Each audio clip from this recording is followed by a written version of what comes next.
सर्वांना जय भीम, जय महाराष्ट्र, जय हिंद, जय भारत. मी आता ठाणे महानगरपालिकेच्या मुख्यालयात, जिथून आयुक्त येतात जातात, लोकप्रतिनिधी येतात जातात. आता महानगरपालिकेवर प्रशासकीय राजवट डावून लोकप्रतिनिधी आलेत. महापौर, उपमहापौर, आता विरोधी पक्षनेते झाले, गटनेते झाले, नियुक्त्या झाल्या आणि महानगरपालिका एक लोकशाही कारभार रिसर्च चालू झालं.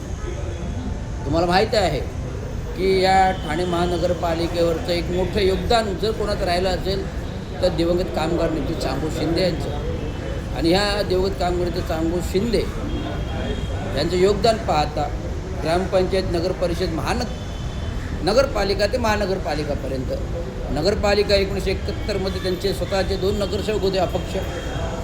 आणि ज्यावेळेस 1982मध्ये महानगरपालिका प्रस्थापित झाली त्यावेळेस 1987मध्ये पहिली महानगरपालिका निवडणूक लागली.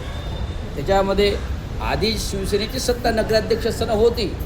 त्याच्यामध्ये 2 नगरसेवक चांगू शिंदेचे स्वतःचे होते आणि त्यांच्याबरोबर सत्तेत असताना विविध ठाणे शहराचा विकासाच्या म्हणजे दादोजी कोंडू स्टेडियम उभारण्यात हातभार आहे.